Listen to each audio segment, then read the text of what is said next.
Hi, as we started to speaking on the channel about the kinds of the advantages, it's a time to speak about the space advantage. It's also an important one, but how to use the space advantage, how to convert the space advantage into the victory. In this video, I will try to answer for these important questions. My name is PavelChess and welcome you to my YouTube channel, and let's unlock the strategies together.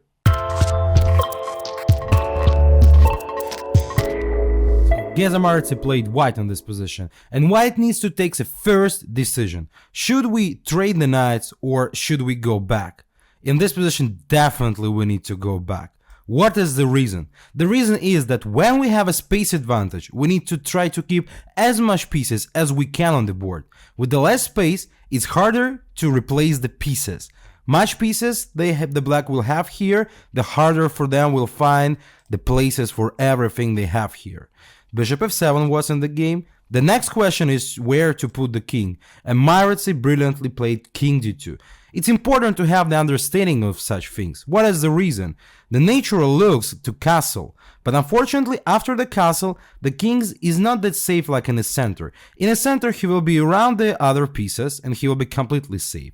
Here, black in some moment can play h6, trying to make some counterplay against the king's position on g1.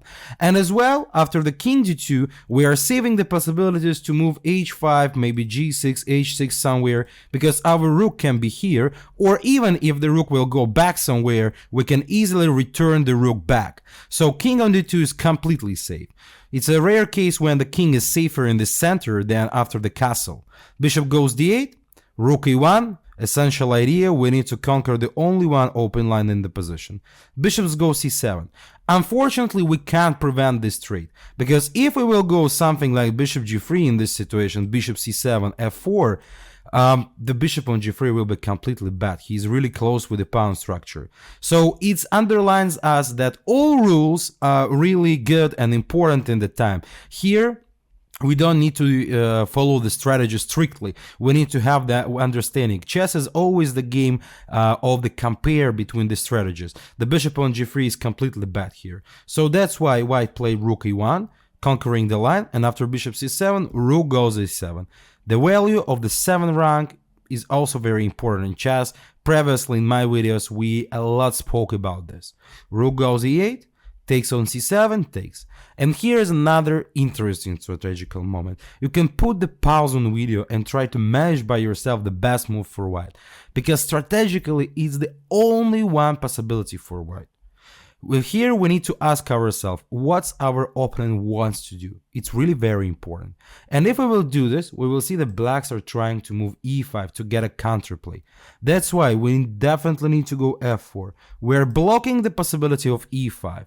And our space advantage that we have here with our pawns, c5 and g5, gets us into the very good situation where the opponent doesn't have a counterplay at all.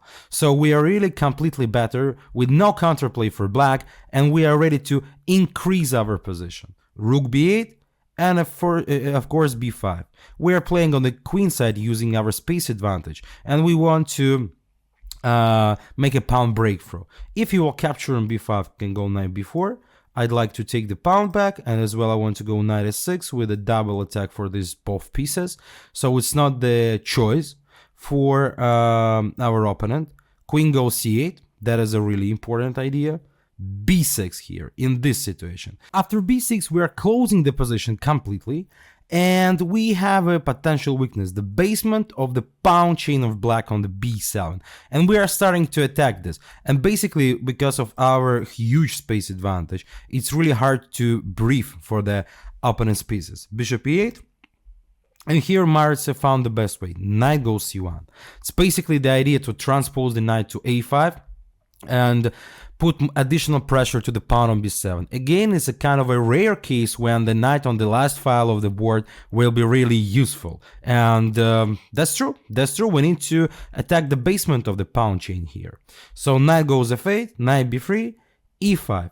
And we can understand black, because if they will just stay in a place, like king h8, knight f5, king g8, in some case I will think about tactical ideas. Knight goes b7, takes, and bishop a6, doing a pin and taking back the rook. So anyway, white will have the possibilities to unlock the position and receive a final advantage. So the e5 move in this position is just like a try to unlock the situation and have some counterplay.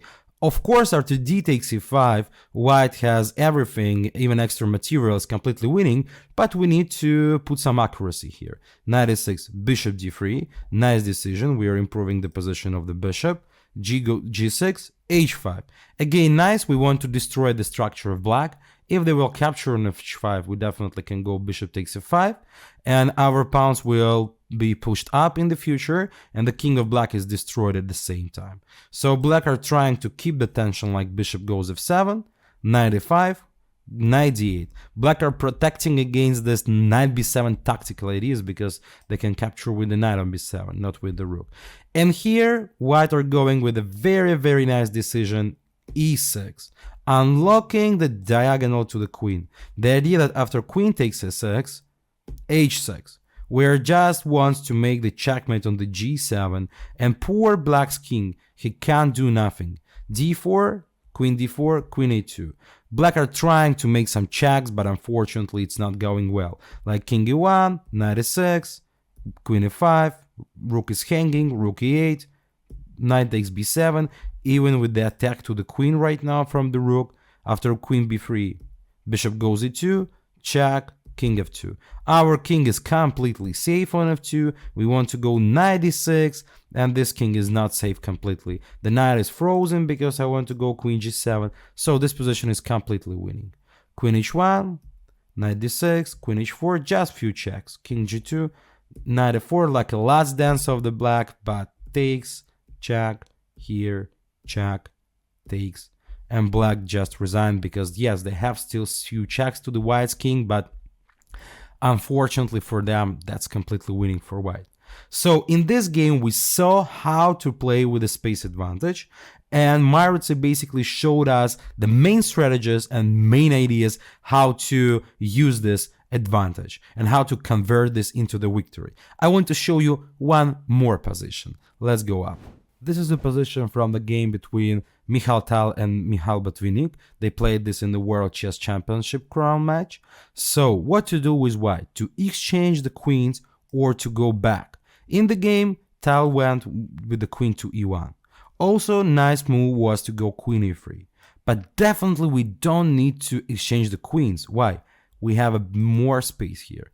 So the space advantage not only means when we have a like demolition position, we are demolishing the position with a space advantage, like Maritza in the previous example, right? Space advantage here, our d4 pawn is more active than the pawn on c6. Potentially we can move on in the center. So we have more space because black pieces are on the free ranks and we are controlling more ranks than black.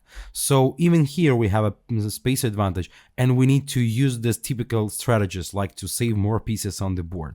So after like queen e1, we can say that like queen b8, e4, white's definitely saving the advantage in this game, and the game went on, but our goal is to save the advantage, to underline the advantage, and to bring the advantage to the victory. I hope that with the help of my hints in this video, you will do this correct and more times than before. Again, thanks for watching. Don't forget to subscribe to my channel, and let's learn chess together.